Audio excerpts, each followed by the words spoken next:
Hi, my name is Hervé Jeanne. Welcome to a new string presentation video on my channel.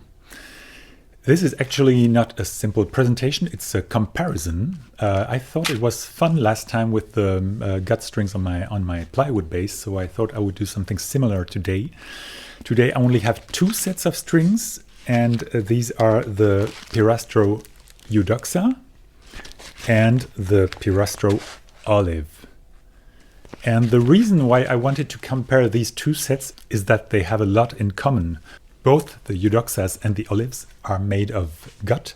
They have a gut core and a metallic winding. It's a flat winding. And here's the first difference. The winding of the Eudoxa is made of silver, and the winding of the Olivs is made of chrome steel. Actually, you can even see the difference optically. The Eudoxas have this typical shiny silver surface, which is very beautiful. The next difference is the diameter. The Olivs are a little bit thicker than the Eudoxas. Especially when you look at both E strings, you will directly see the difference. Also, the stiffness of both string models is different. Here, this is the Eudoxa. You see it's not too stiff. This is the E string of the Olivs, a lot stiffer. And here are the figures for the tension of these strings.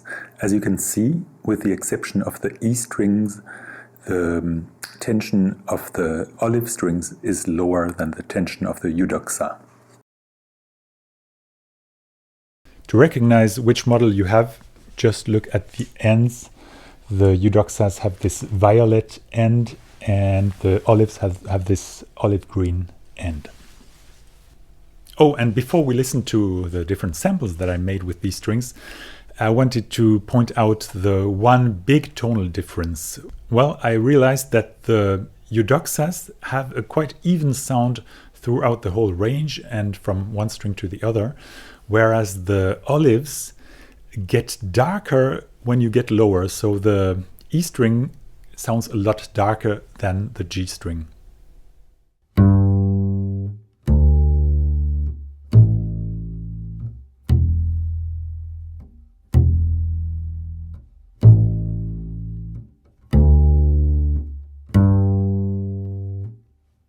So that's a little short technical description of both string sets. Now let's listen to the sound.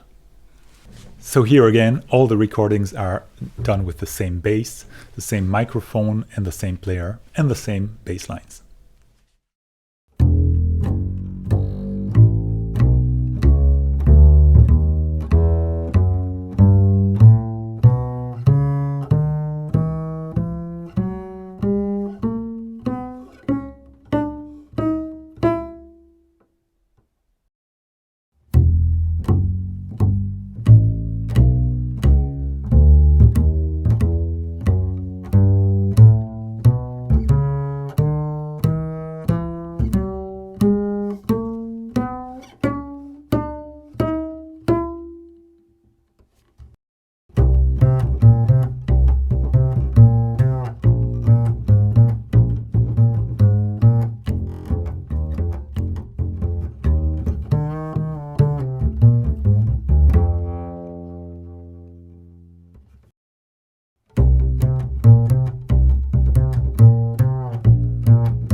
sure that you heard some differences. Maybe you already have a favorite set between those two.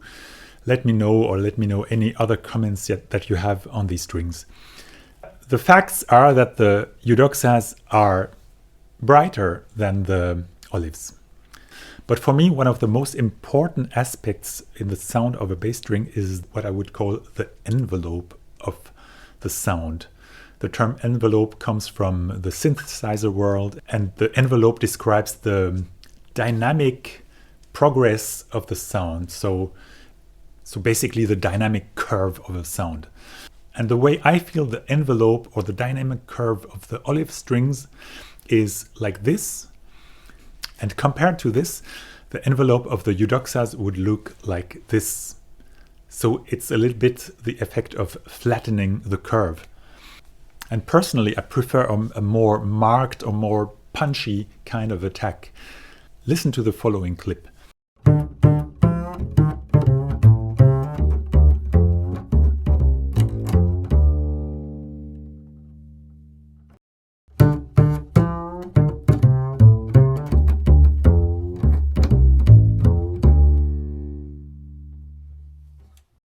Maybe you can hear just a slight difference in these clips, but for me it makes a real big difference for my playing feeling.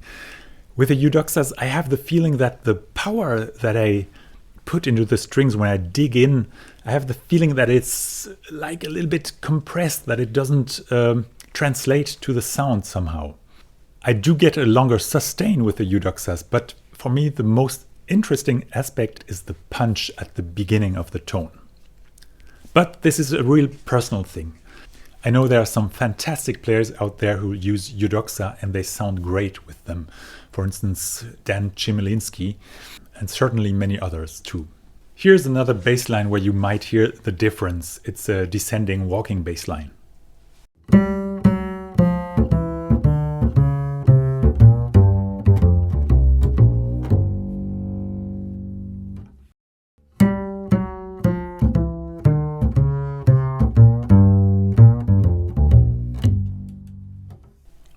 In terms of Arco playability, it's difficult for me to give you a real professional advice because I'm more a specialist for pizzicato playing. I'm more an amateur bow player.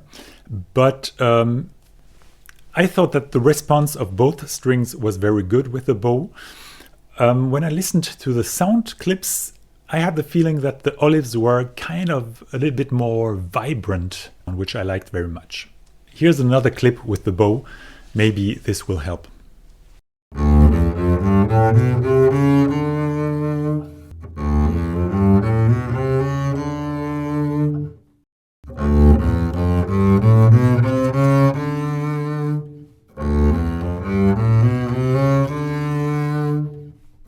Oh, and I have one more little sound clip comparison for you, playing a singing melody in the upper register.